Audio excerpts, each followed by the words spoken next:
Okay, hello.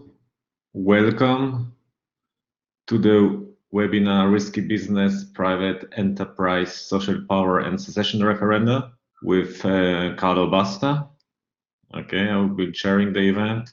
First, we start with a short presentation of Karlo. Then Karlo will give his talk. Then we'll have some Q&A. Okay. Let me present Karlo.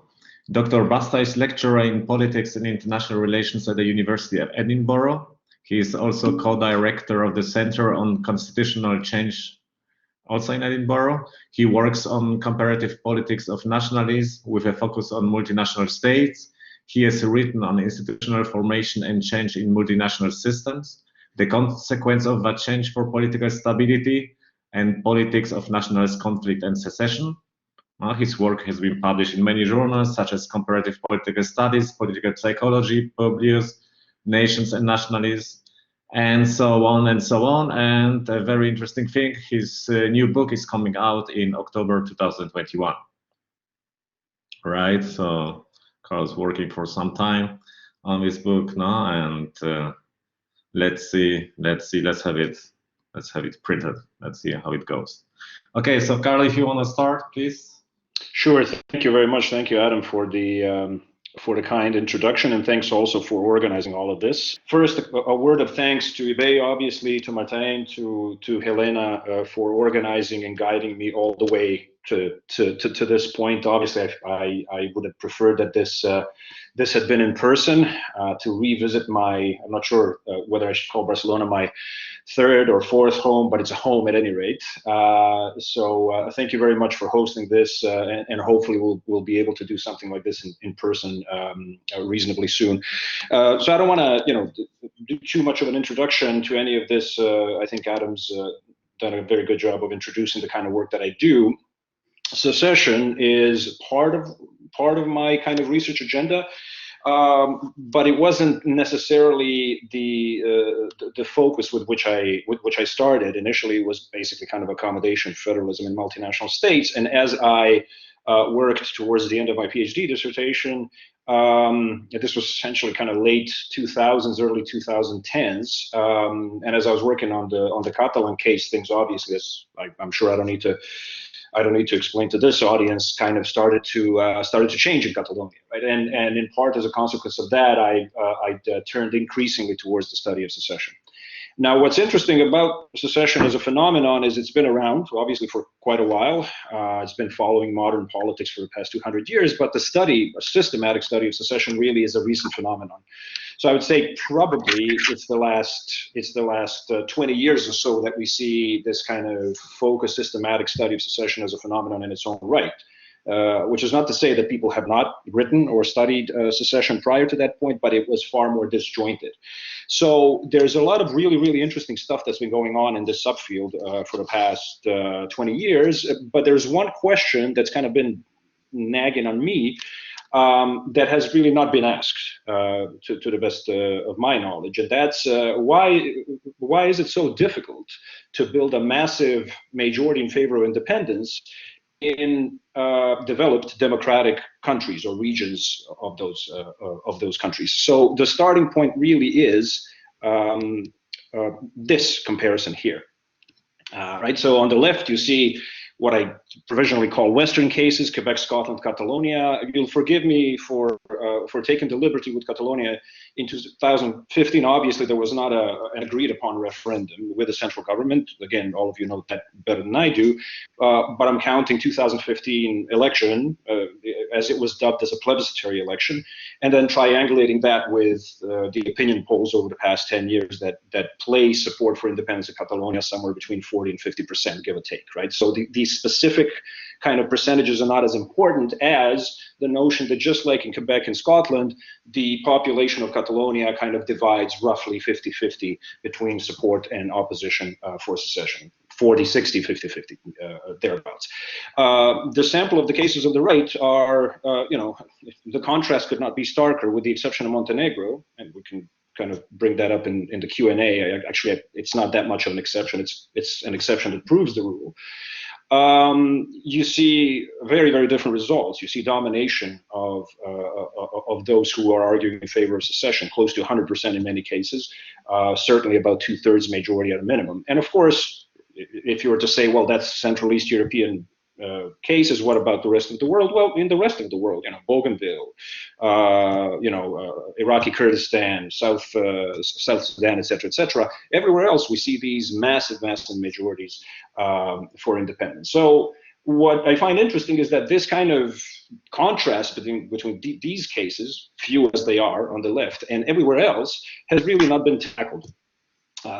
The only piece that I know of that has addressed this question somewhat has been by Stéphane Dion, who's a Canadian politician. I think he's currently a Canadian ambassador in Germany, but he was the Minister of Intergovernmental Affairs for Canadian federal government in the 1990s, and he wrote this brief piece in late 90s, I think, where he's trying to explain why achieving independence is so difficult in, as he calls them, well-established democracies.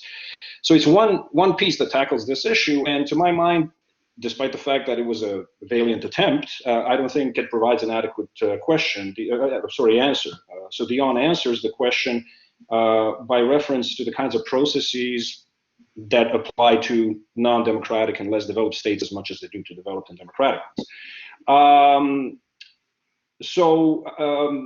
That's kind of what prompted me to start down this road to try to figure out the answer to this question. So the obvious answer to it, which is kind of contained in Stéphane Dion's piece, is that the key difference really is the political regime. So the Western cases are, long-standing democracies, multi-party, competitive systems, etc.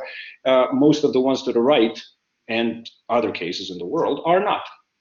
And of course, I think that's probably part of the story, but I'm not convinced it's the entire story, because another similarity that the three cases to the left share is that they are all market societies, capitalist market societies, and that all three contain influential private big business, and that's where this project actually is going. I'm focusing primarily on this latter difference. The difference in terms of presence or absence of private big business community. And I can, I don't want to sort of spend too much time on defining this, and we can revisit my understanding of what I mean by this in the Q&A. So around this distinction, I develop a theoretical argument that I'm going to present to you over the next couple of minutes, and then go a little bit into case selection and into some of the preliminary findings that I have at this particular point. So keep in mind, this is far from a finished project. It's been in the works for the past 4 years or so, and I'm still very, very much working on it. So the argument overall proceeds in two steps. The first step looks at private big business as a unique political actor. I'm very, very happy with this particular image. This is CBI, Confederation of British Industries, that has its own branch in Scotland, and these people were quite active in the run-up to the 2014 Scottish referendum. But I like the image because it suggests this kind of shadowy power behind the throne, which incidentally is the way in which private big business likes to operate, likes to lobby, likes to influence. But in the lead up to independence referenda, they're kind of brought out into the public debates. So what are these features of private big business as I see them? I think all three of what you're about to hear combine to make private big business a unique kind of political or social act. The first is that private big business actually has a very strong incentive to, if not oppose projects of independence, then certainly articulate concern about the potential economic costs.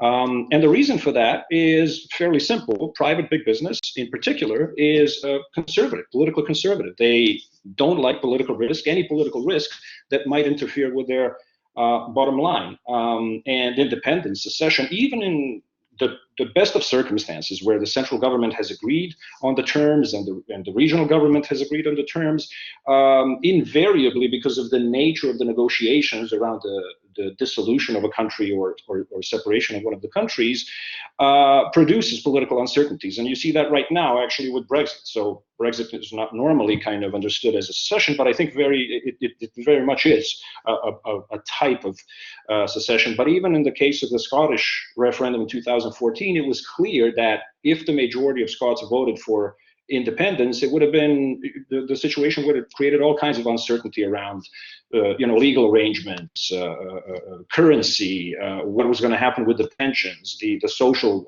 union that the UK has, etc. So private big business has the incentive to oppose independence, but of course there are other players in any kind of potentially secessionist region that have that kind of incentive. There are individuals who dislike it for a variety of reasons. There can be NGOs, there can be all kinds of institutions and organizations that have the incentive to push against, but not all have the same kind of power that private big business does, right? So that's the second feature of private big business. And when I say power, I mean both the kind of instrumental kind of power and a structural kind of power. The instrumental power being the lobbying power, the ability to influence or the disposition to influence both central and regional governments, but I mean also the structural power, the fact that business can withdraw or kind of engage in capital strike. It can pull money out of particular jurisdictions in the final analysis. But even beyond that, I mean, just the fact that political leaders of all kinds of hues try to anticipate how any particular policy move or political move is going to be interpreted and accepted or not accepted, rejected by business, right? So that's another kind of facet combined with the incentive to oppose independence that makes private big business quite unique. And then finally, private big business in particular, not only private business, big business, but business overall, but particularly these large companies that employ lots of people and contribute lots to public revenues, have a kind of legitimacy. And bear with me here. I'm not saying that everybody in Catalonia or Scotland or Quebec loves business or loves banks. What I am saying though is that compared to a politician, when a politician says, well, this independence project is not a good idea because it might lead to such and such economic costs, people are generally more likely to trust a non-politician, particularly a business person, who is in fact going to be faced with the choice of whether or not to invest once the region or if the region becomes independent. So there's two elements to that legitimacy. The first one is a kind of competence issue, right? Somebody who does invest or does business is more likely to appear trustworthy when they evaluate the future kind of business prospects of a jurisdiction than somebody who doesn't. And then of course there's the trustworthiness issue, which stems from essentially the selfishness of private business. So if a CEO of a large corporation says, well, we're afraid that we're going to lose money, you're kind of dispensed to trust what it is that they're telling you, precisely because of this fairly naked self-interest, right? So that's the starting point, kind of characterizing private big business. The second part of the framework is what this tells us about the process of I suppose of leading up to independence, a potential independence referendum. And that's the second part. So the first element of that is what we just covered, right? Business is this unique actor, again, particularly private big business. There is a kind of different set of circumstances and different set of characteristics characterizing small and medium-sized enterprises. And again, I don't want to spend too much time on this. This is just a caveat. We can return to it in the Q&A.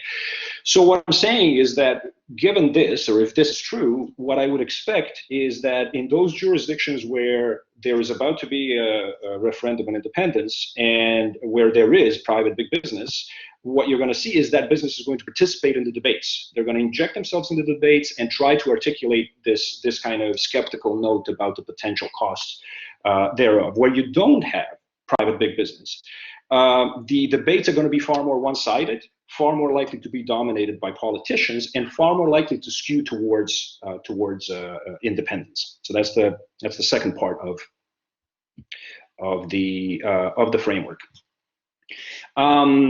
And the outcome of that, I would expect to be, so in those instances where private big business does is kind of present and does participate in these debates, it's going to put a cap, put a ceiling on the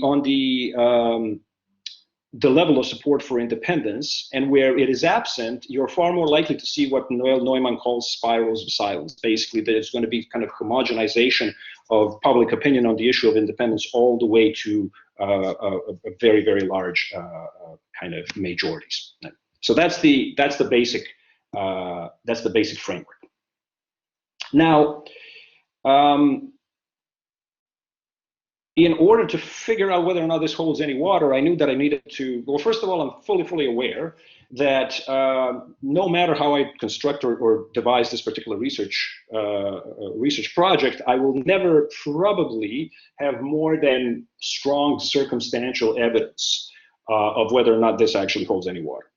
So I'm aware of the limitations of this, but I find the question so interesting and so just really kind of meaty that frankly I don't care. So what I did was I tried to figure out how to best figure out whether or not this actually does play out as I expected to. In other words, to test the hypotheses.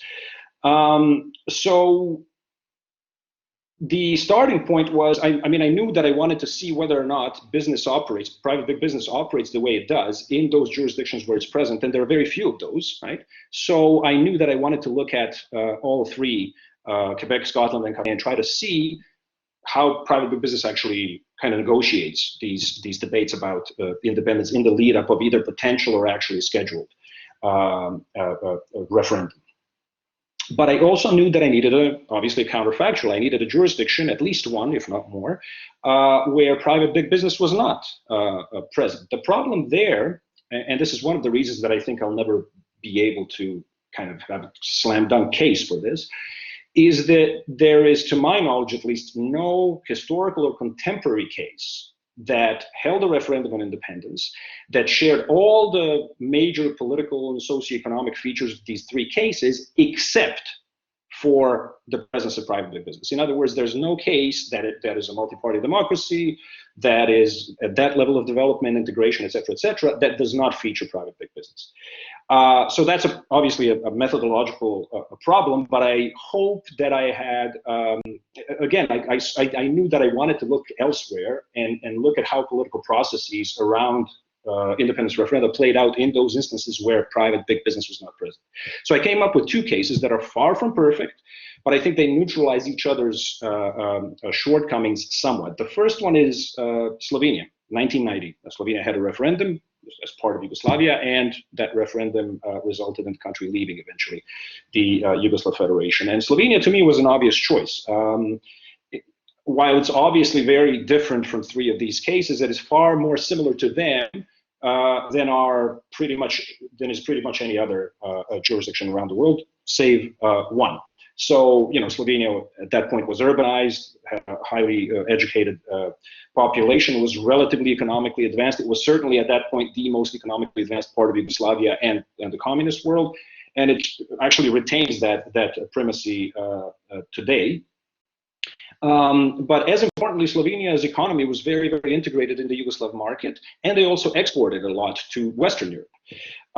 So secession was, you can't make a case that secession for Slovenia would have been unambiguously good, right? And in fact, I interviewed people who were in charge of some of the biggest companies in Slovenia in 1990, and they told me that, in fact, they were quite fearful of the potential economic consequences of secession. And in fact, they told me that they expected that Slovenia's economic hardship as a consequence of independence was going to be worse than it ended up being. So that's kind of the logic behind the selection of Slovenia. The problem with Slovenia, of course, is that while it was a multi-party democracy by 1990, it was not one of long standing. It had a multi-party system that was a year old, even though it was competitive. And of course, Yugoslavia, the country of which Slovenia was a part, was not a long-standing multi-party system. So I knew that this couldn't be the only case that I used. So what I needed was another case where there was a referendum on independence that didn't have private big business, but that did have a kind of functioning multi-party system. Thanks to a piece that a few years ago I read by André Lecour and Daniel Belin, I settled in Western Australia. Go figure, right? So in 1933, Western Australia held a referendum on independence. What's interesting about Western Australia in the context of the comparison, there we go. In the context of this comparison is that it had a competitive multi-party system, 3 political parties vying for power, frequent change in office, and of course Australia itself by this point was a multi-party democracy. Now, in Slovenia there was big business, but it wasn't private. In Western Australia, there was private business, but it wasn't big. It was mostly small farms, retailers around Perth, etc. Right? So that kind of satisfied most of the big business in Australia was actually in the east, and there was not that much by way of big business in Western Australia. So what I wanted to do first and foremost was to see whether that first set of hypotheses about the quality, the nature of the debate in the lead up to referenda, how that kind of played out. So what I did was I identified in 4 of the 5 cases a key newspaper for each one of these regions and tried to figure out whether or not first of all, wherever there was private big business, if it was active, how active it was, what kind of positions it articulated, and how this played out in Slovenia and Western Australia. If there was any kind of, a mention of enterprises articulating particular kinds of positions relative to, or with respect to the issue of independence. So I'm going to show you the results of this. I now have basically all the data that I need. It still needs to be cleaned a little bit. The graphs you're about to see they're not exactly the slickest, and they might be a little bit unusual, but I'll let you kind of get used to them a little bit. What they're presenting in effect is the kind of frequency of participation of different kinds of actors in the debates on independence. And so the first one you're going to see is the one on Scotland, and I looked at one of the foremost kind of newspapers in Scotland, which is the former Glasgow Herald, today the Herald, and the result is this. So please bear with me. On the x-axis, what you have is time. So we're going from 2011 all the way to 2014 September, which is the date of the referendum on Scottish independence. Each one of the points is a data point, is an article in which a particular actor said something about the economic consequences of independence.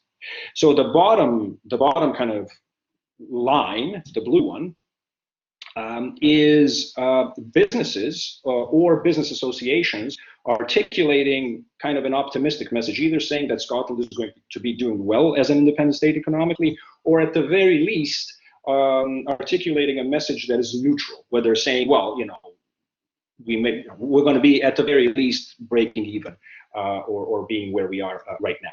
The more important, so what you see there is that there's been quite a bit, so increasingly more towards the referendum itself, and in most of these cases, it was associations of small businesses, associations specifically created to show that there are some businesses who are in favor of independence, and on the margins, every now and again, you have a big or medium-sized business owner or CEO say something like, well, we can actually do this and it's going to be okay. The next one up, which is the red one, is the most interesting one. So what you see here is businesses or business associations. In this case, it's Confederation of British Industries or Scottish Financial Enterprise, which is in charge of, well, not in charge, but represents the Scottish financial industry, basically saying this is not a good idea. There are going to be all kinds of economic costs to this. And what you see here is that this is the dominant kind of narrative. Right, right above it, and I'm slightly colorblind, so I'm not sure if this is gray or pink, but you guys can figure out what it is, or maybe neither. These are interesting. These are politicians, and in that third line from the bottom, these are politicians going, look what business is saying. And they're saying, look what business is saying about how painful this is going to be economically. Oh, sorry, no, these are the optimistic ones. How okay we're going to be if we're independent. Then right above that are politicians saying, look what business is saying about how painful this is going to be. Right. So that's the overall kind of image. And again, I understand this is not perhaps particularly intuitive, but it gives you a sense of a kind of frequency of kind of insertion into these debates by business actors and the way in which the political actors are kind of interacting with those statements. So that's Scotland. The next one is Catalonia, and I looked at Catalonia from about 2012, when Convergencia basically turns to independence, all the way until October 1st, 2017, because I was just curious. I wanted to see what was happening and whether or not business was saying anything and what it was saying. So what you see here is broadly a similar pattern, just a lower frequency, right? So the most frequent thing you see is business, mostly big business, or associations of big business like Foment or Cercle d'Economia, saying, well, hang on a second, let's think a little bit about where this is going to go. You will, however, notice that the density is not quite as great as in the case of Scotland, and part of the reason for this is that, of course, there was never an actual scheduled referendum to be held in Catalonia that was agreed upon by the central government.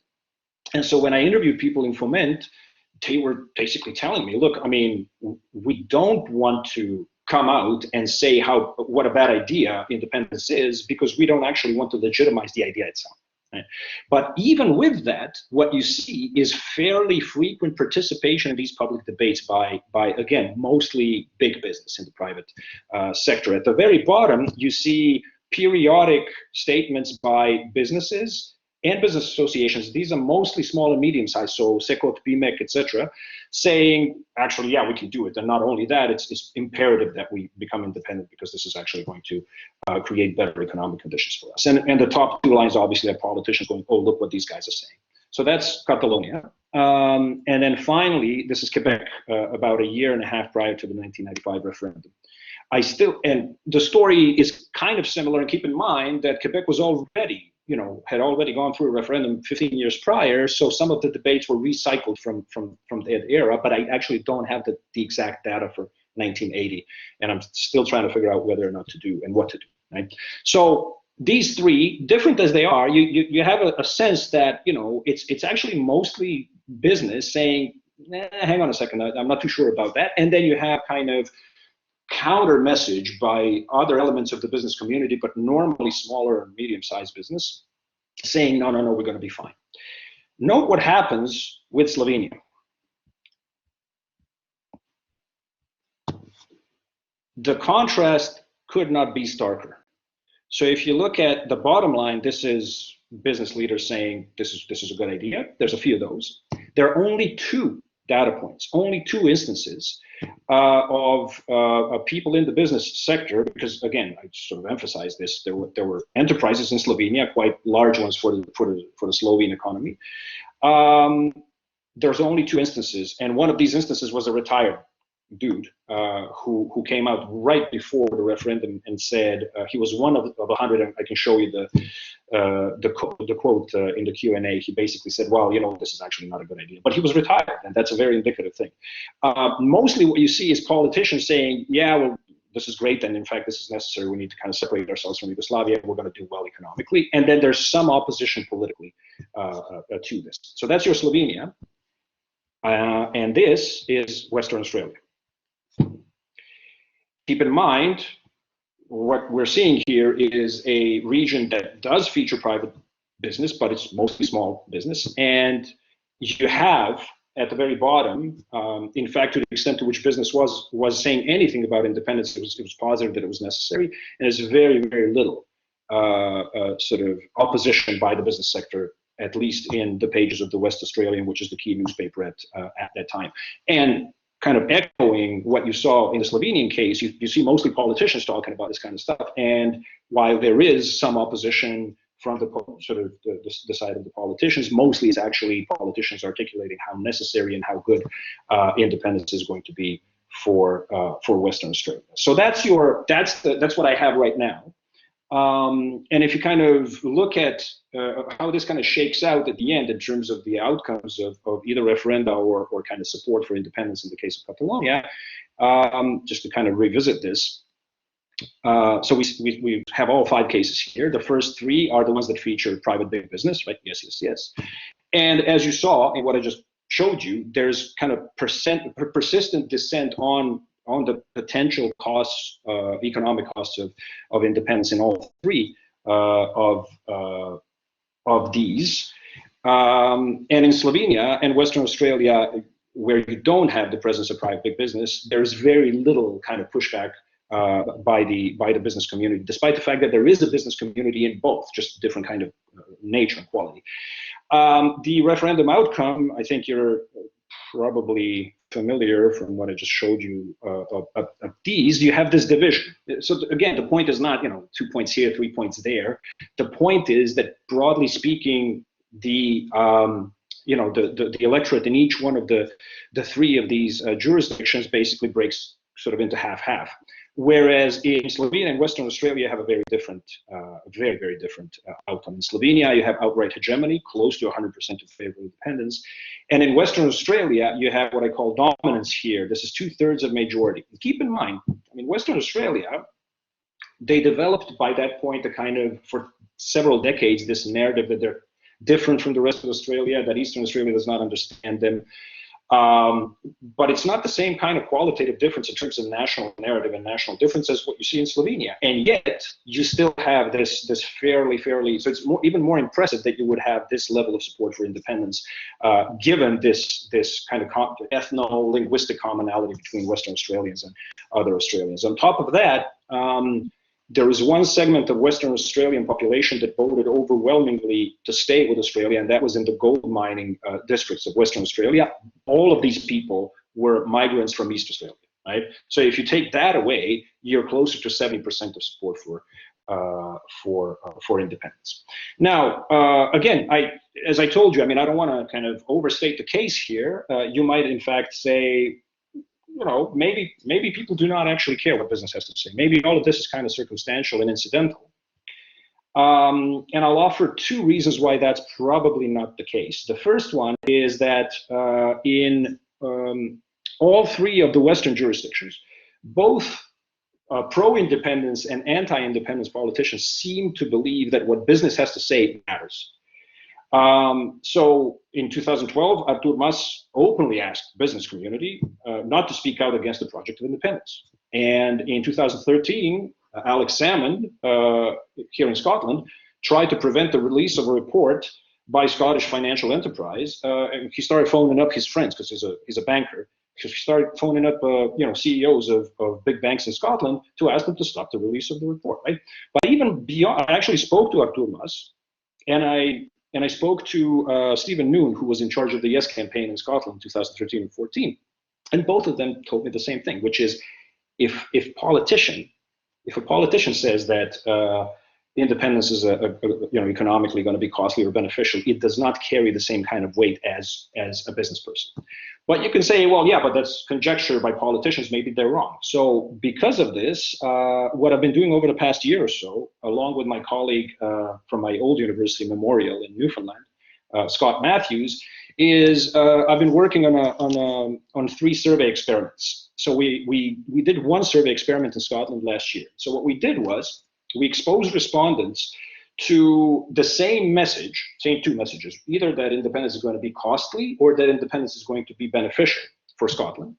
But we kind of, the message was articulated by either a hypothetical politician or a hypothetical business person. So the same message, politician, business person, right? And then we asked the respondents about their evaluation of the economic prospects of independent Scotland. So I'm not going to show you anything here, and at any rate, this is Scott's stuff, so he deals with this. We presented this at APSA last year. The conclusion is that, yes, indeed, there is a statistically significant difference in responses of those people who are exposed to this message by businesses, right?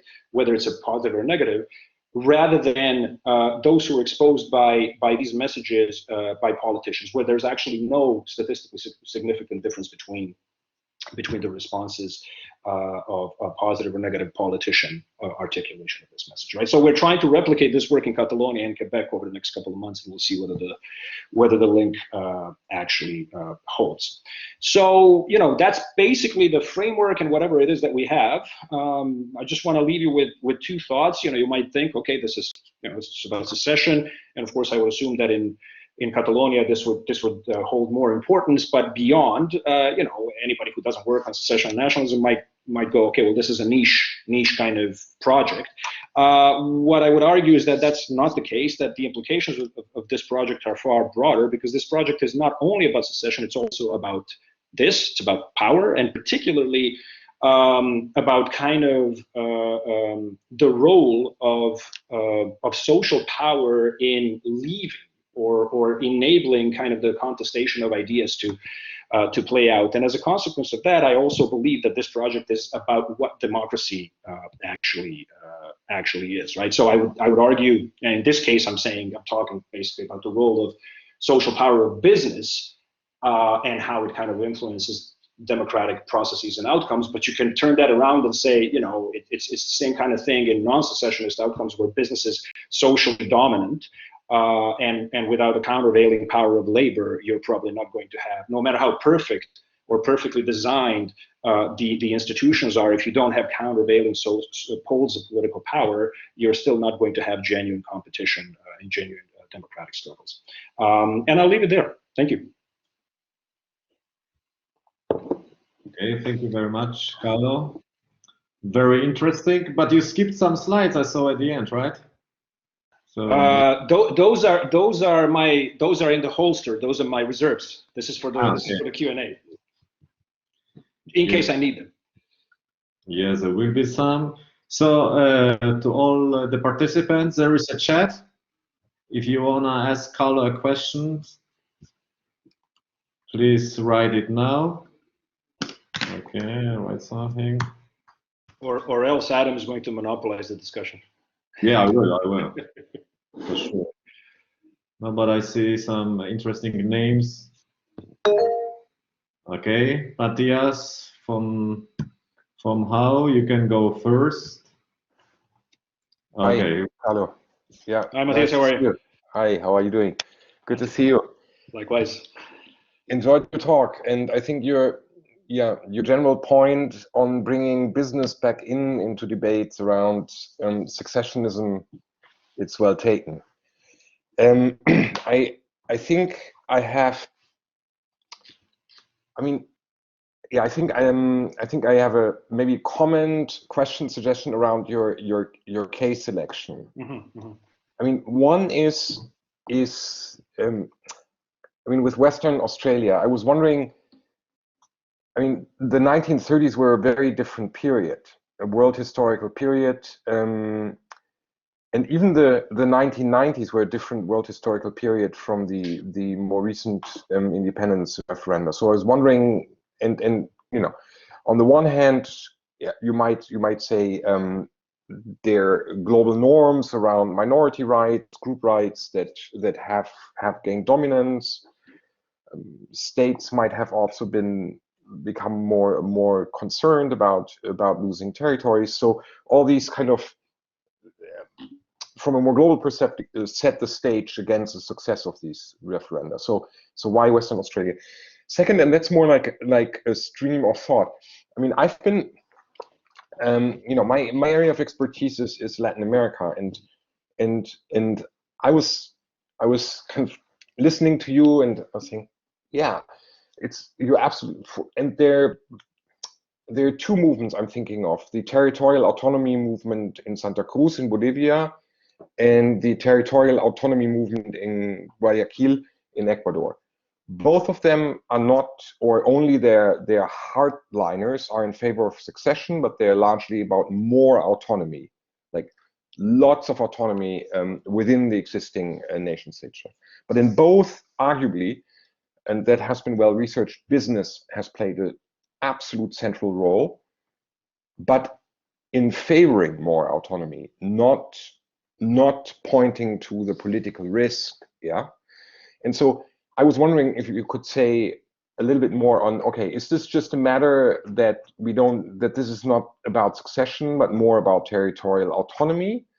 Or is there something else going on? Because like the centrality of business you point to, yeah, I mean, in these movements, but they absolutely, and they kind of, and they see the political risk in kind of maintaining the current arrangement, whatever, with a kind of less leftist populist leader in La Paz or in Quito, and so or is this, yeah, sort of, it again also poses the question, sort of when, yeah, sort of, what does it mean to be politically risk averse, yeah, in different contexts? And then, yeah, as a footnote, you might also use these two cases. I mean, in like when you want to strengthen your case for, so saying business matters in these kinds of movements, yeah, you can say, I mean, even in movements that are not outright in favor of secession, but you do have a centrality, and I'm happy to point you to the literature on these. Yeah. Anyway, I leave it at that to not monopolize, but I really enjoyed your talk. Oh, thank you very much. And it's great to meet you, even if it is virtually. Hopefully, we'll get to do this in person soon. So on the West Australia, I mean, this is precisely. So I knew that if the counter for Slovenia was going to be, it's not a proper democracy. I knew that the counter for West Australia is going to be, well, hang on a second, it's 1930s. What, you know, come on, right? Yeah. So obviously, it's the era differs. You're right there. Australia was quite concerned about this actually going through, which is why, despite the fact that Western Australia won, like they won 70%, Canberra basically said, okay, whatever, you know, no, because they actually, I can't remember if it was that the Western Australia delegation went to London to ask, and London basically referred them back to Canberra, and Canberra blocked the decision, right? So clearly there was a concern in Australia that this was going to be an issue, and probably they didn't want to let go of it, they didn't want to relinquish it. But I do take, no matter when, you can argue the same thing about 19 referendum in Quebec, right? It's a different world historic time, and of course, at that point, the notion of a kind of left-wing government had a completely different meaning than in 1995 Quebec. So we're talking about even the same place, but a very different kind of politics. But what I'm really interested in, and that's why when I end up writing the book, this is going to be a lot of kind of comparative process tracing. I'm looking to see at how the political process and the social process actually plays out. And I think in that sense, if I can recognize some commonalities and similarities, nevertheless, I think I can make the case for a kind of interesting set of causal statements. But obviously, I'll have to think a little bit more about how the international context may have played into the prospect of this taking place. Thank you very much for the cases. So I'm familiar with Bolivia. In fact, I included the Bolivian angle in my dissertation, my doctoral dissertation. You know, a couple of articles that I read or whatever. But I was familiar with this notion that was it in the East, correct? In Bolivia, it was the business community that was kind of suddenly seeking to carve out this kind of quasi-federalism as soon as Evo Morales came to power, right? Yeah. And so here you're absolutely correct. This is where I think it's important that I kind of control for things. So in all three of the Western cases, you have fairly stable kind of governments at the center, and so private big business looks to them as the source of stability. And secession is a potential source of instability. But having said all of that, I think there is nothing incompatible with business being politically active when it comes to independence, kind of opposing it, and when it comes to autonomy, actually trying to foster it. So in Catalonia itself, you have Foment basically and Cercle constantly arguing, yes, we need more autonomy because they want more investment in, you know, the corridor, right, in the railway links and all these kinds of things, right? So I think those two are not, the business community kind of tends to play, those kinds of regional business communities tend to play this dual function, dual role, where they're kind of pushing as far as they can in terms of autonomy, but they're not trying to break the system because they understand just how risky that might actually be for them. So yeah. But yeah, please do, if you don't mind, for the Ecuador, I wasn't familiar with that, so that'll be really good too. We'll send it, and thanks. No, that makes a lot of sense, what you said. Thank you. Thanks for the question. Okay, thank you, Matthias. Thank you, Karlo. We have many people waiting. Next comes Mark Sanjama. Well, hello, Karlo. It's nice to hear you again, and it's always interesting, your research. Thank you very much. I have two comments. One comment is related to what Andrei said in the chat regarding your methodology. So how do you select the sources? And I imagine that when we work on these kind of things, it's hard to make these decisions. And particularly in the case of Catalonia, for example, it's not the same following La Vanguardia than following all the yada yada or other journals, and as you know, so I wanted to ask you about that. And then a more general question, it's also about the cases and the case selection, and then your conclusions, right? So you began your presentation talking about Stéphane Dion and his thesis, and I'm worried about the comparison you are doing here, as Matthias was also raising this point. I mean, I think that the political, you should take into account, I have many comments on that, but one particular thing that worries me is the political function of these referendums. So are we talking, and you wrote about that when you wrote about the Catalan referendum, for example, are we talking about the same kind of event? So what the political function of these referendums is totally different. It's totally different. The referendum in Scotland was a tolerated and agreed referendum on independence, a decision on the independence of Scotland, if you want to frame it like that, in between brackets or whatever. And the Catalan and the Quebec cases were totally different. In Quebec, it was a legal referendum, but still not. We didn't know the outcome. And in Catalonia, it was totally unknown, the result of the referendum. It was illegal, in fact, deciding that. And you presented the 2015 case, but then before that there was this participative process, as you know, and then the 1st October referendum, and so on and so forth. So my question is about the comparability of events that you, in your own research, you have framed as these constructed events that do not necessarily mean the same. And the differences in results and participation could be explained by this factor instead of, and associated factors, instead of the role of big business. And then you say, well, I did an experiment and I know that the big business matters for the electorate in Western democracies. Well, yes, of course. Well, yeah, that's right. Yeah, I know that.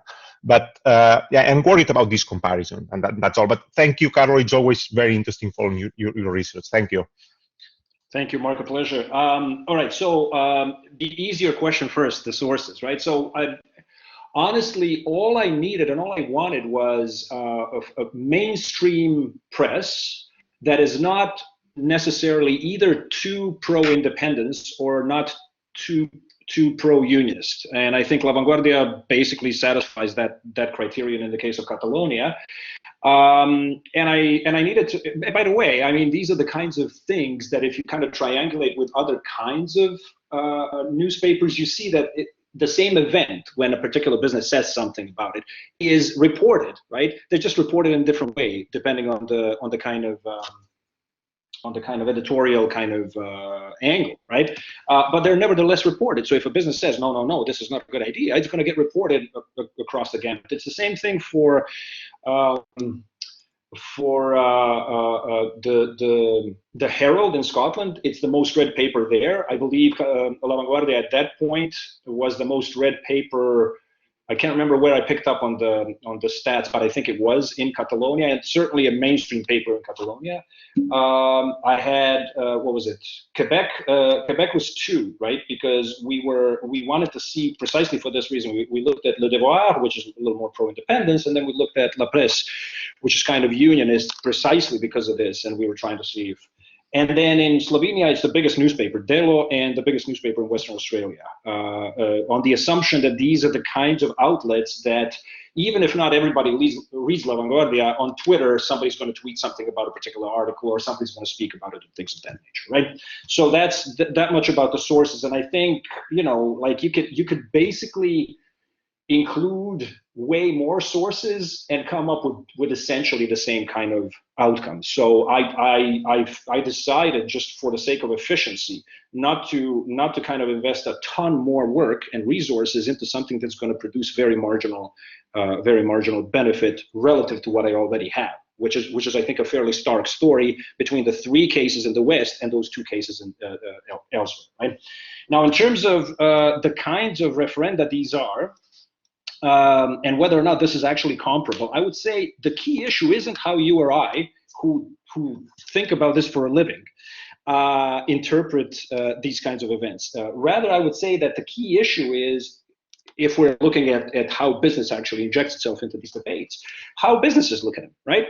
And in that sense, there is a remarkable consistency across the three Western cases. And in fact, when I went to Slovenia and spoke to these now retired CEOs of those companies in 1990, it's the same kind of deal, right? So it's basically the same kind of trepidation about what this is going to do to their bottom line or to their ability to, you know, to turn a profit, right? And you know, businesses always decry how politicians don't understand business, and politicians always decry how business people don't understand politics. And there's a lot of truth to that. But again, that kind of feeds back into this notion that as soon as you start talking about potential independence referendum, no matter what the function, or I would say not the function, but the character, right, or nature of that referendum is, there's going to be kind of, well, hang on a second, we have to start thinking about this a little bit more seriously. Right?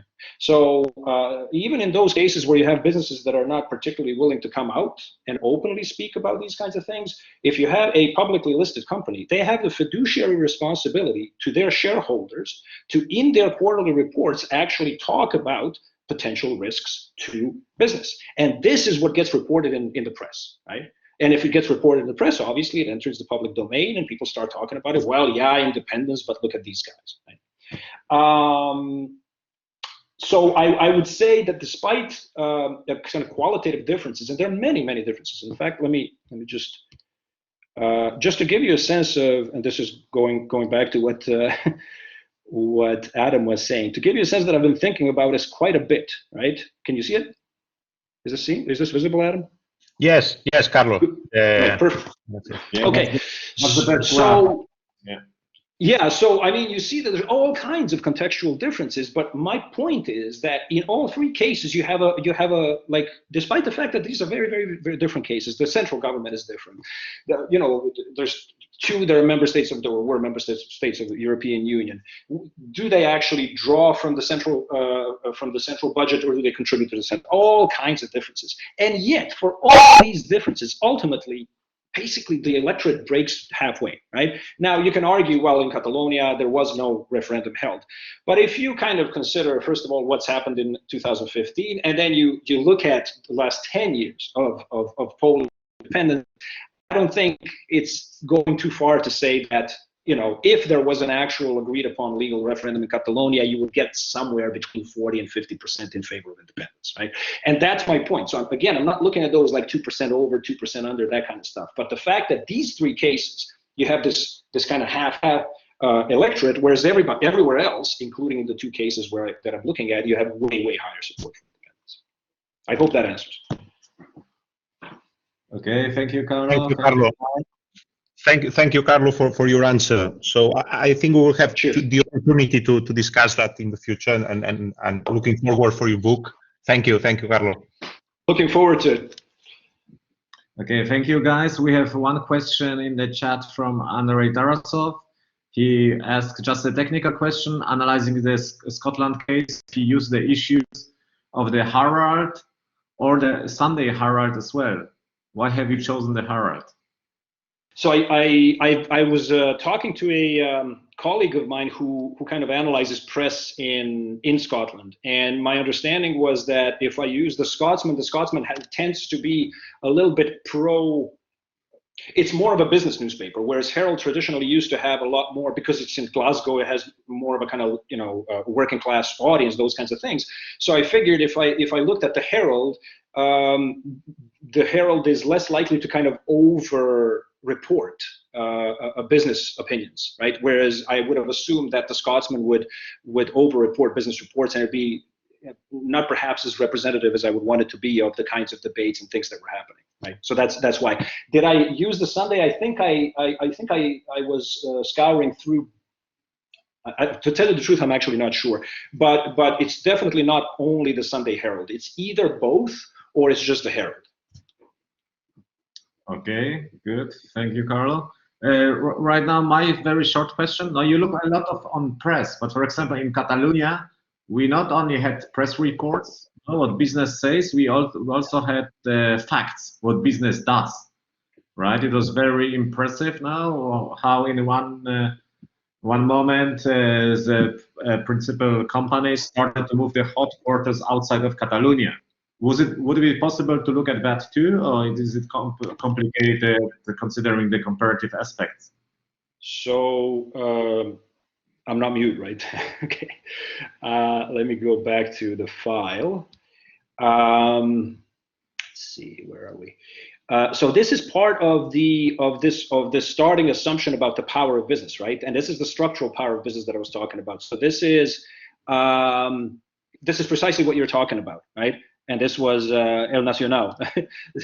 So it's precisely this. Now, of course, you can also say that it wasn't just a kind of autonomous business decision, because the central government in Madrid basically made it way easier to move business headquarters from Catalonia elsewhere, right? So it kind of facilitated that.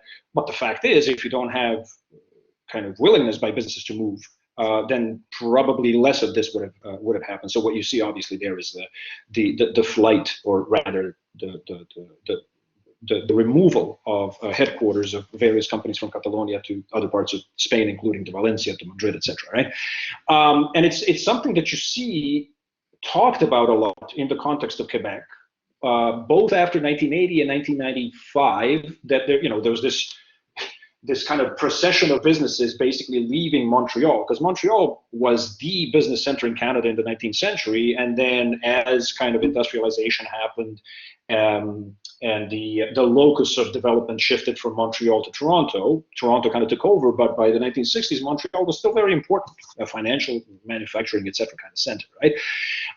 What's interesting is that I haven't been able to find any actual studies that quantify and qualify this capital flight from Quebec.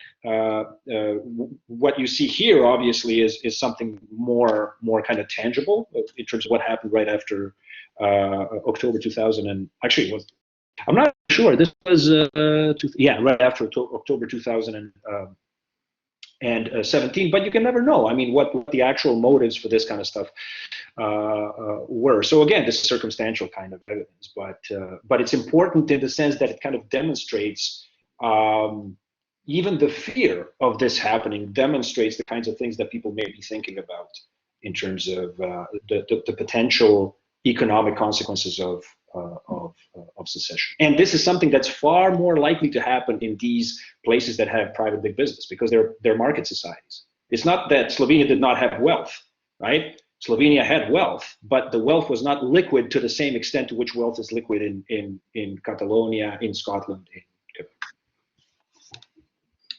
Okay, thank you, Karlo. Now what we saw in Catalonia, I think it's clear. We had this symbolic declaration of independence in October 2017, and then the big business showed what they think. Now we had this insecurity, and until the Article 155 in December 2017, now they saw what they think about it. Okay, we have many more questions. Right now, Professor Vukov. Okay, thanks a lot, Adam. Thanks a lot, Karlo, for this wonderful presentation. I really like the project. I think it's a truly fascinating research. So I have a couple of questions which go a little bit in the direction of case selection, and I think none of them are a huge methodological problem for you, but just to sort of push a little bit further some point. So with regards to, I mean, in general, in your research, the private business is sort of independent variable, and independence referendum outcomes or sort of votes is the dependent one. And I'm just wondering, in theory, one could think that maybe Slovenia would actually be the case for the opposite, because perhaps independence was one of the ways to secure that the business power indeed becomes private business power, right? So in the case selection, I think you might want to sort of reflect on that. And with regards to Catalonia, I'm just wondering if there might be a difference in having not a referendum, but actually these plebiscitary elections, because in that case, the business, when they make their claim about independence, they are also at the same time sort of saying things pro or against certain political parties, and they might have other reasons why they would maybe want, you know, a pro-independence party to win elections, even if that is not necessarily linked with the case of independence, but maybe because of their economic policies or whatever. So they might behave somewhat differently. And then finally, a minor comment in the first table where you have these Western and Eastern cases.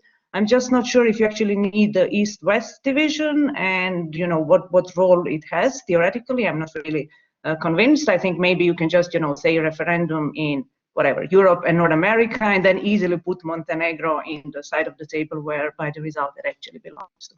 That's it. Thanks a lot, and congratulations on great research. Thank you very much. It's great to talk to you. All right, so the first question, you have to bear with me a little bit. I think I may have a couple of follow-up or clarification questions for you. I think you're right. There was this, and that's something that I didn't really talk about in the presentation itself in terms of the nature of the role of business in Slovenia. And that's something that actually led me to yet a fourth characteristic of private big business in market societies, unlike Slovenia at that particular point, right? Which is that in established market societies, there's a kind of habitus where business is expected to comment on the important issues of the day. I had this, so when I was talking to these CEOs of Mercator and Port of Koper, etc., I was talking to them and I said, okay, were you guys kind of fearful of the economic effects of independence, or were you kind of blasé about it? And they all were telling me, yeah, well, you know, obviously this was going to be costly. You know, Yugoslavia was a huge market for us. This was going to be potentially, you know, this was going to be potentially bankrupting the companies.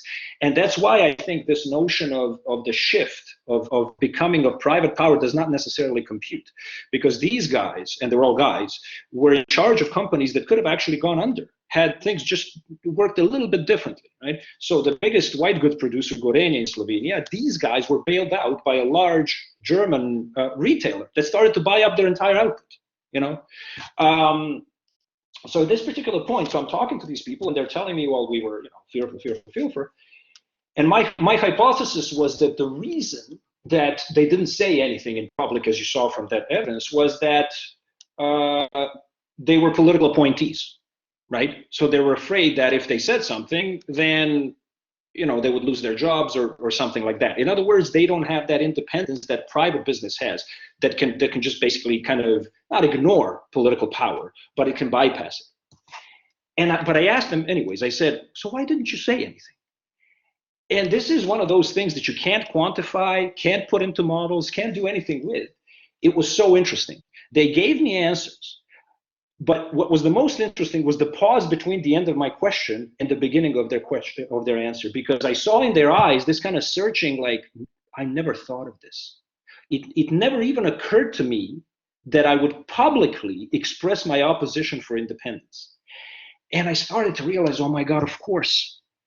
I mean, they were directors. Yeah, sure. Their business model was to make a profit, but they were directors in late socialist Yugoslavia, in which they were not meant to act as a class, right? In fact, they were expected to shut up, right? Because they were delegitimized ideologically by the regime itself. And so the way in which they were accustomed to functioning was through individual back channels. So if Gorenje needed something done, they would pick up a phone and talk to the prime minister or a member of the party, right? And that to me was really kind of revealing of this kind of thing. But it's not that they didn't actually try to do anything. So what was another kind of interesting tidbit was that I don't know if people know this, but towards the late, like 1989, the political conflict in Yugoslavia is such that Serbia, under Milosevic, is slapping sanctions on Slovenian goods, right? So there's a boycott of Slovenian goods in Serbia. And the new democratic Slovenian government basically says, okay, if you're going to do that, we are going to withdraw our funds from the equalization fund for the less developed parts of Yugoslavia. And I spoke to the Minister of Economy at the time, and he said, tomorrow I had a stack of letters this big on my desk from all the Slovenian companies asking me, what are you guys doing? That money that we're sending to Kosovo and Bosnia and Serbia is going to buy Slovenian goods. So they were resisting. In other words, they saw risk in all of this, but their habitus was not such that they would actually say anything publicly as a community, as a class, but rather to individually try to kind of pull strings. So I think this is a very, very kind of elaborate answer or comment to your question. but it gives you a bit of a sense that I've been thinking about this issue of that transition and the kind of class power and the way in which class power works in these different kinds of settings. Vishnu, can you remind me, please, about the last question? It was about political parties, you said, in effect, or the second question. About, yeah. The second one was the comparability of business sort of comments in ahead of the real independence referendum, or of the elections. As you said, in the case of Catalonia, it was actually not about the referendum, but about the elections that then you take as sort of a plebiscite also on this. And I was just thinking that the logic might be different, because with independence, it's really just about independence, no? And with this, it also affects the decision of which political party gets into power. So perhaps the logic also of business interventions might be, I don't know, they want Convergencia to win, even if independence doesn't actually take place later on, so they might behave differently. So just in terms of comparability, how would you deal with that? Right.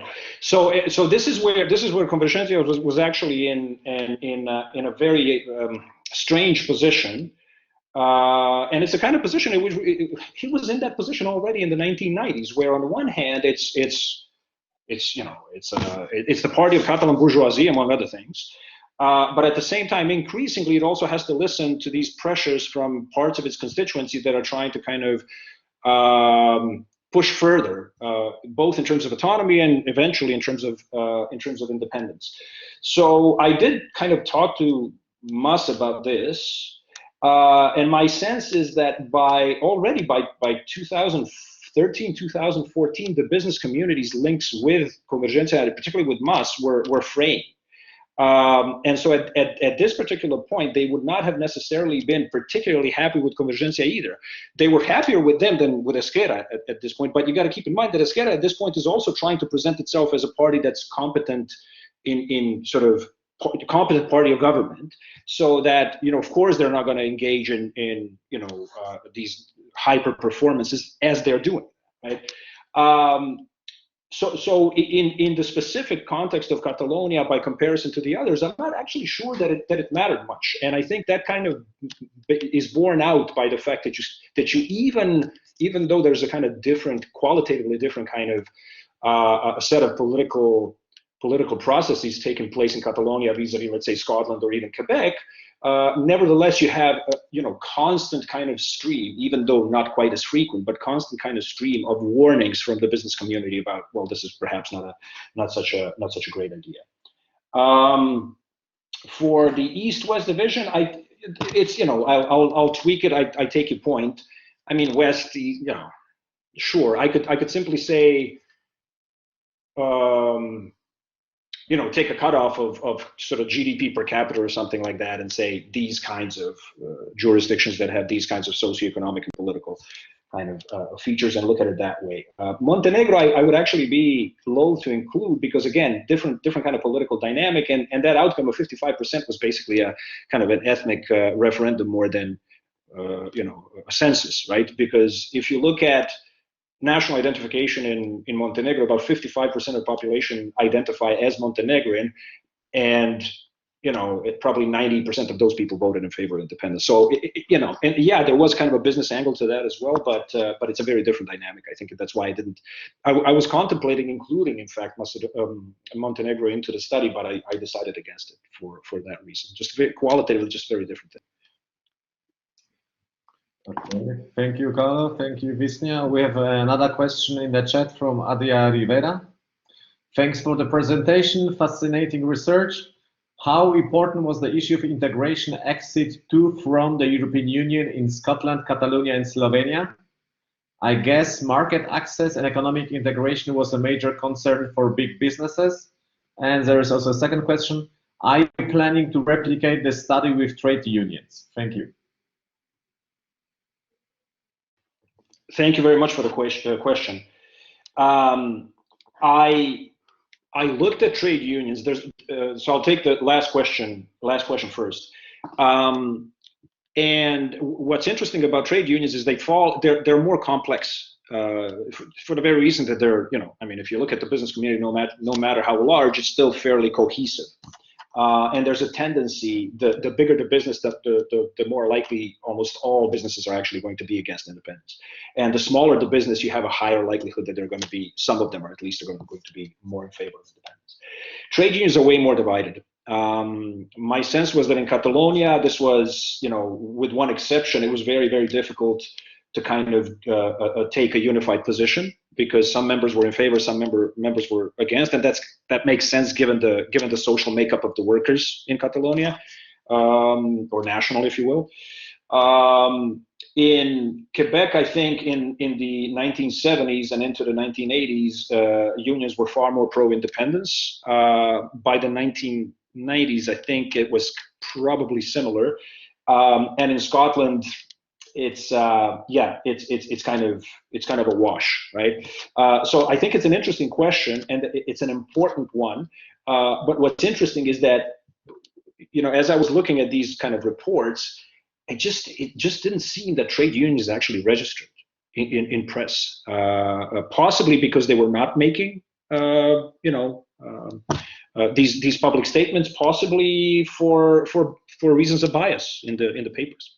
So I'm not planning on doing that, but I think I will mention them because I think they're also very important, and especially depending on what place we're talking about and what time we're talking about, which goes back to Matthias's question of like, the world kind of time. Right? In terms of the European Union, yeah, I mean, this is for Slovenia, it was this like just insatiable desire to join Europe or rejoin Europe, right? So this was a very, very important element that was far more actually emotional, I would say, than calculative in terms of, the business community itself. I mean, their concern was, they were very, very sober about this, because the narrative in Slovenia was, if we leave Yugoslavia, then we're going to be benefiting from the fact that we're not going to be paying into the common budget because we're wealthier, right? So we'll recover that, and then we're going to join European Union, and we're going to be competing and all that kind of stuff. The business people I talked to, well, directors of these companies, were aware that immediately after secession, especially if it was going to be unilateral secession, there was no guarantee of recognition.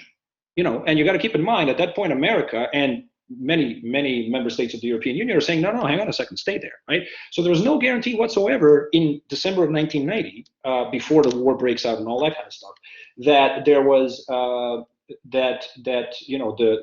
kind of greener pastures of European Union were going to materialize at all, right? In terms of Catalonia and Scotland, I mean, for Catalonia, I'm guessing I don't need to tell you that the discussion about how are we going to, obviously, we're going to, among the business community, obviously we're going to be losing market access potentially, or it's going to be more difficult to get market access. But I think both, for Catalonia, the question of market access was secondary to the question of the euro and the banking system, right? Whereas in Scotland, it kind of featured, the EU featured, but it was less important than the question of currency. Again, what was going to happen with the currency. So yes, EU was there in both instances, and the business community was talking about the links with the European Union, but it wasn't as prominent as I would say, more basic kind of bread and butter issues. Okay, thank you, Karlo. We have another question in the chat from Eka Bird. He asks, it seems that the communication channels between business and politics were not very developed. Ahead of the referendum, little rhetoric of business against the referendum, afterwards massive action to avoid the legal uncertainty, for example, moving the headquarters out of Catalonia. Why have these communication channels been so disturbed? So in the Catalan question, I think that it's the expectation that big business in Catalonia had of Artur Mas. And the expectation was, this is one of ours, not only because he's a head of Convergencia, which is traditionally our party, but also because he comes from this milieu, right? What Mas told me was that after he turned in 2012, the business community increasingly started to see him as a class traitor, basically, which was, I mean, so, and they increasingly started to kind of doubt where his allegiances lie, right? what he did, I'm trying to recall, my apologies because I actually haven't been in this kind of mind space for about a year and change. But if I recall correctly, in 2015, after the election, there was that sovereignty declaration that was supposed to prepare the path to unilateral referendum. And I think it was initiated by Coup or proposed by Coup, but I'm not 100% sure. But I know that it was voted on, right? I think maybe the next week or a couple of days later, Artur Mas goes to Foment, and it's reported in La Guardia that he was, answering. He was taking questions from the business community. I asked him what he was doing there.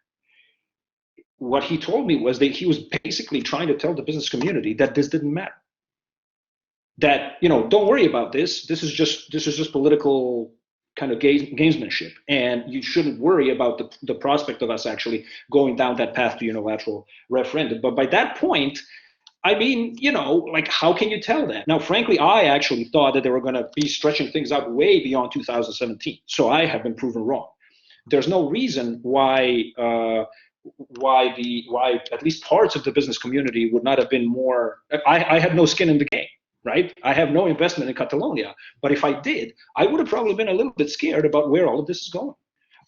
So I think that's part of the reason. It's this kind of, again, going back to the nature of center-right political parties in these regions that are now playing the secessionist game, because they're sitting on two stools with one, forgive me, bum, right? And it's very, very difficult to keep the confidence of both sides. So people who were kind of impatient and wanted to push with independence were skeptical of Artur Mas because, of course, he is in the pocket of the business. Business is skeptical because he's increasingly in the pocket of the radicals, right? So I think it's this kind of mistrust that kind of emerges and of course culminates in October of 2017. And you can see the similar kinds of games being played in in Scotland. It's not quite the same. The channels of communication are always there. And I was talking to the head of Confederation of British Industries in Scotland, and he told me, I mean, he was having frequent weekly lunches with people in the Scottish government, and things were generally going really, really well until the actual campaign for independence. So until 2013, when the rhetoric starts to escalate, but they don't know. Business community does not know where this rhetoric might lead, because at that point you know that it could actually go all the way. Right. So yeah, I hope that answers the question. Okay, thank you, Karlo. And what does the business in Scotland says right now about a possible future referendum? They're not saying much of anything, frankly, from what I've been seeing. I think you would start hearing from them if a referendum was to take place. This is something really interesting. I can't remember who this was. It may have been in Catalonia, it may have been in Scotland. And I was talking to a person who was a member of a trade body representing business. And I was, kind of asking, well, why didn't you do this? Why didn't you do that? And the answer was because we can't profit from it. They don't have time to do this kind of stuff.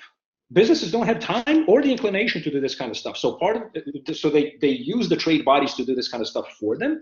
But even the trade bodies don't want to get dirty unless they absolutely have to. So what you see in Brexit, for instance, is that, it was only, was it 2000 and, God, I think it was 18 or 19 that businesses actually, when it became clear that it could be a hard Brexit, that businesses started to mobilize and start to speak up. Well, we're going to leave. Airbus starts talking about this, and a bunch of Nissan starts talking about this. All of this, right? So there's like, their time is taxed anyway, right? Okay, good. Thank you. And are there some more questions? If not, there is the last question from Martin Vlaskamp, who is also the organizer of the research seminars here. Thank you very much, Martin, for organizing that. So, yeah. Okay. If there are no more questions, Martin, please go on. Yeah, thank you very much for this very interesting presentation. I had also a couple of questions. First, actually, one, you just mentioned it earlier. I was also thinking about, let's say, the causality, because the argument is, simplifying a lot, of course, that big business, European big business, may influence the outcome, no? And I was wondering the same thing. Is it perhaps not that the outcome or the probable outcome influences how big business acts? So in the case of Slovenia, for example, if you are in a context where you know the yes will win anyway overwhelmingly, and it doesn't really matter because, I mean, everyone knows that the big business will not shift 50% to one side or the other. Why should I now get the image of a traitor if it doesn't matter anyway? And the same thing happened a little bit in Catalonia. I mean, why should a business risk all this if they think the referendum doesn't go anywhere anyway? I mean, if you look at all your data, actually, as you just said, business got more active and they thought, oh, this can really get very close and our voice can make a difference. So to what extent actually is the dynamic works also the other way around? So that would be my first question. The second one was a little bit, to what extent does really the nature of big business play a role? Some of the questions were already about this, to what extent the economy is connected, and like the Catalan economy, for instance, is very connected to the rest of Spain or the Scottish economy, whereas, for example, Western Australia, I don't know the case very well, but the little I know is it's very much based on natural resources. So you can sell natural resources basically anywhere in the world. If you get independent, you can sell it simply to China or wherever. It doesn't really matter if you lose the Australian market. Mm-hmm. So to what extent does also the nature of big business influence the positions of big business? And finally, well, it's actually more comment, a little bit like Professor Bukov made about the first table. I'm not sure if you plan to use it in the book, because I also, when I saw it about it, you thought, that's a little strange. For example, Bosnia, you put it as 99.7, but the outcome was only 65%. So probably and I guess many people, and some of these referendums are very low turnout. So I guess many people know a little bit about this, much more than I do, will directly ask this question. So perhaps it would be better when you look at the total support of the entire electorate. If not, you could also put the 1st October referendum in Catalonia with what was it, 96%. Right, exactly. Yeah. Which is, exactly. Yeah. All right, great, thank you. So let's see. Whether so it's basically what you're asking in the first question is kind of the efficacy, right? Can we actually achieve anything if we participate at all, right? There are several answers to that. The first one is that business generally is actually, it's remarkable just how fearful they are about participating in these debates. And there's good reasons for that, right? They could face a boycott. And nobody wants that. And in fact, that was something, hang on a second, this is, it's good to have these little reserves. Something you can see, let me see where I have it. There we go. This was ASDA. This is when ASDA, which is a supermarket here, basically said, well, if you vote for independence in Scotland, this was 2014, the price of your groceries is going to go up. And so Yes campaign puts up this, this leaflet, and people started to boycott ASDA, right? Now, don't think that other businesses were not kind of looking at this and going, oh, hang on a second, maybe, ASDA may be right, the CEO may be right, but I'm not going to say anything. Right? So, so there is this kind of, it's not just the efficacy, it's also a kind of trepidation about being hit in the market if you actually speak out. But they do nevertheless speak out. Right? And so you would have companies that are, and this kind of intersects with your second question, companies that tend to not rely on a large kind of consumer base. So if they're, let's say, producing machinery or something like that, that can't be boycotted, right? So those kinds of companies actually tend to speak out more. And one of the CEOs of one such company in Scotland told me, well, that's why we have the trade bodies. They are supposed to be articulating our position, and they too are supposed to be taking the flak for that. The problem there is it's a legitimacy game, because what secessionists do at that point is go, well, hang on a second, does Foment really represent the business community of Catalonia? So they're calling their bluff, and they're asking what they know is not going to happen, which is they're asking businesses to come out themselves, right? Which is costly, but they do nevertheless. Enough of them do to produce the outcomes that you saw in those tables that I showed you, right? Now, as for efficacy, I kind of I had that sense for Slovenia. And precisely what you told me, that's one of the guys told me when I asked him, why didn't you say something? He goes, well, because I would have been considered a traitor, right? It's exactly what you said. That's precisely it. But what's interesting is that you have, as you saw in those for the three Western cases, well, again, whatever, Western European / North American.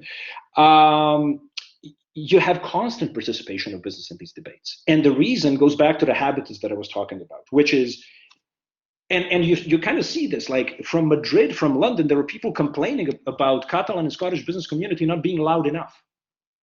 you're expected to comment on the issues of the day. And again, in Slovenia, that just wasn't the case. That was not their modus operandi.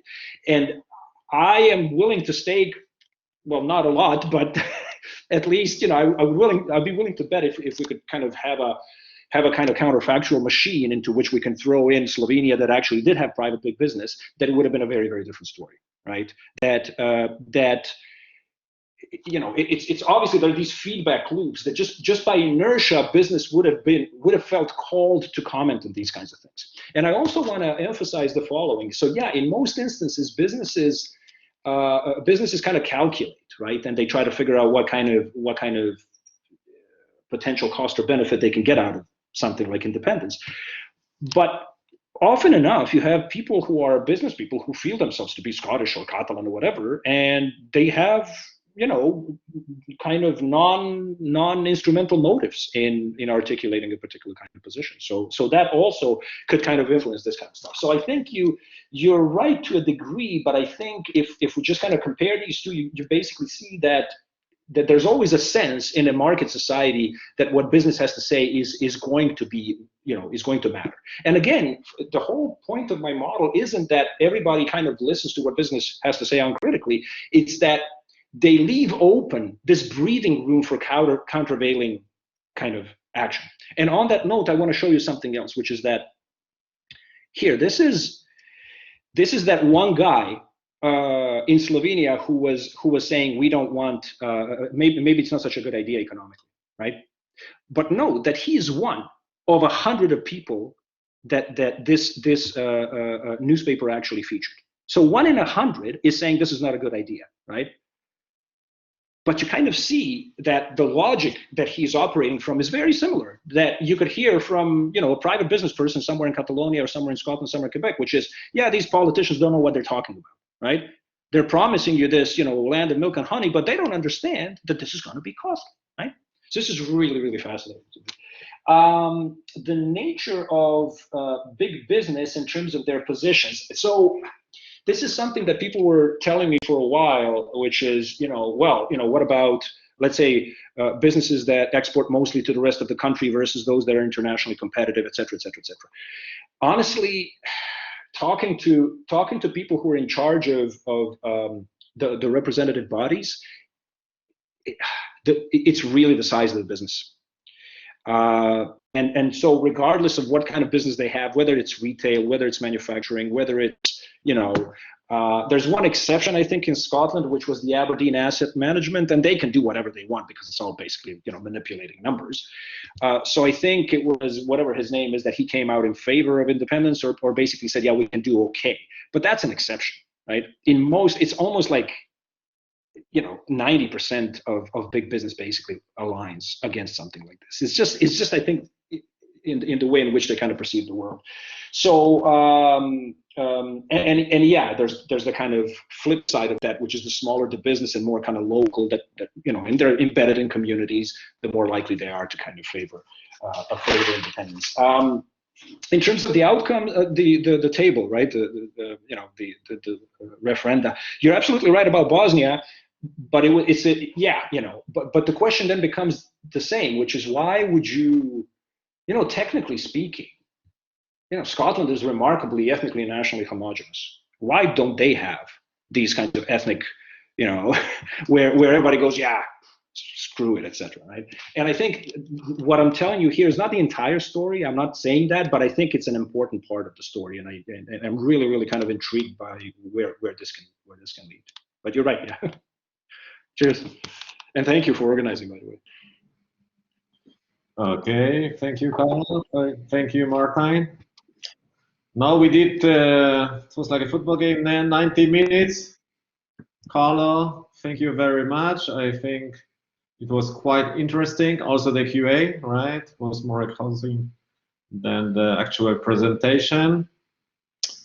So we leave it here. Thank you also to the audience for joining, and hope to see you soon. Okay. Thank you so much for organizing. Thank you, Adam, for making this happen as well, and Martijn as well. Cheers. Thanks for the questions, everybody. Bye-bye. Yeah, thank you for coming. Bye-bye.